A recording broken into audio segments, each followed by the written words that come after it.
Spencer Nakamura, a highly intelligent individual. He made a video on how to turn an atheist to a Christian, how to convert an atheist. So let's take a look. I'm an atheist. Let's see if he can change my mind.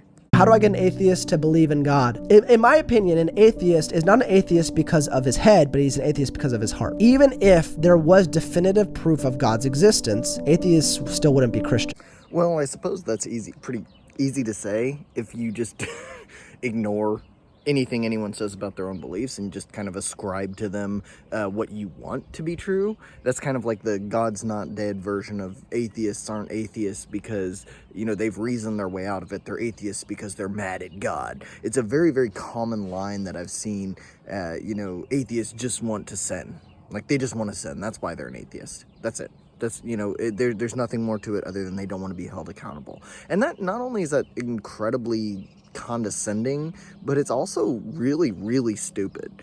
Because if I actually believed that there was a God and then just was like, well, I'm just going to live my life as though there's not one, even though I know he's going to burn me in a lake of fire forever, would that not make me one of the stupidest people that you ever met?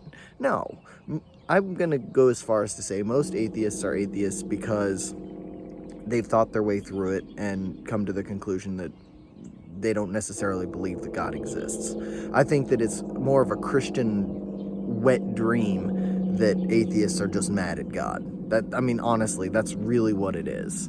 Whoa. What a claim, Spencer. How can you say that if God was right in front of an atheist, they wouldn't believe? Exactly. You just debunked your own argument. Good talk.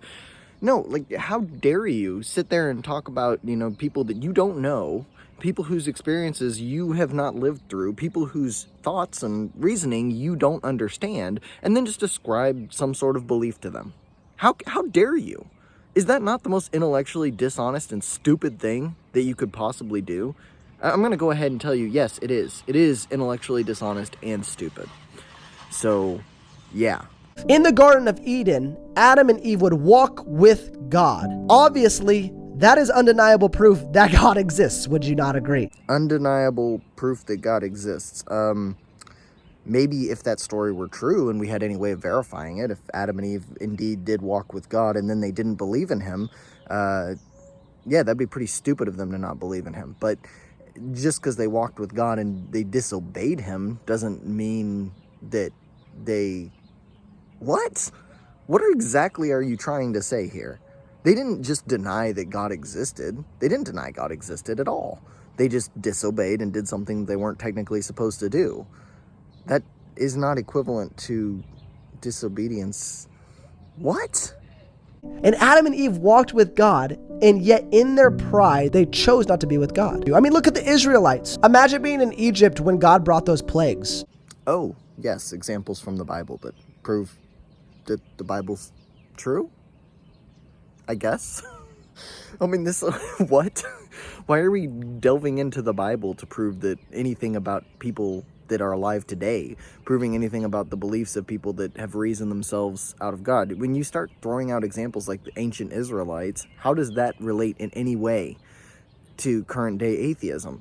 The Israelites in the Bible believed in gods and for some reason were so stupid that they couldn't figure their way from Egypt to modern day Syria, which is where Canaan would have been.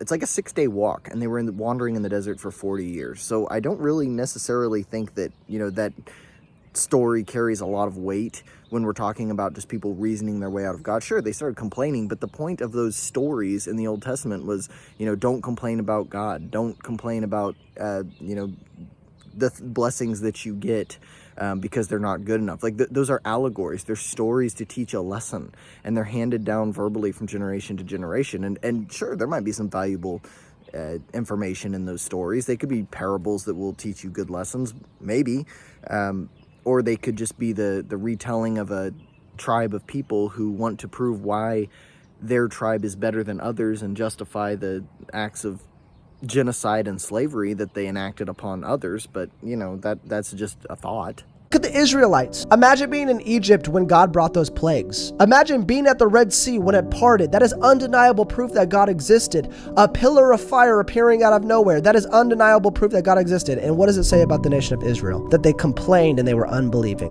Yeah, once again, if we just assume that everything that you said is true, I mean, why would we assume that what was said in that book is true? There's no reason to believe that there was a pillar of fire. There's no reason to believe that the Red Sea parted. There's no reason to believe the plagues in Egypt.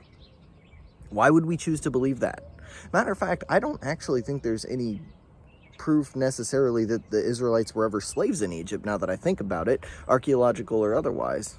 If people with undeniable proof of God's existence, still some of them decided not to choose God, then I know that it's not about belief in God. It's about surrender to God. What exactly does that mean? Does that mean that atheists know God exists and just refuse to surrender to his power and say that, okay, fine, we'll follow your rules? Are you one of those people, like I was talking about before, that just thinks that atheists just don't want to follow the rules? Is that what you are?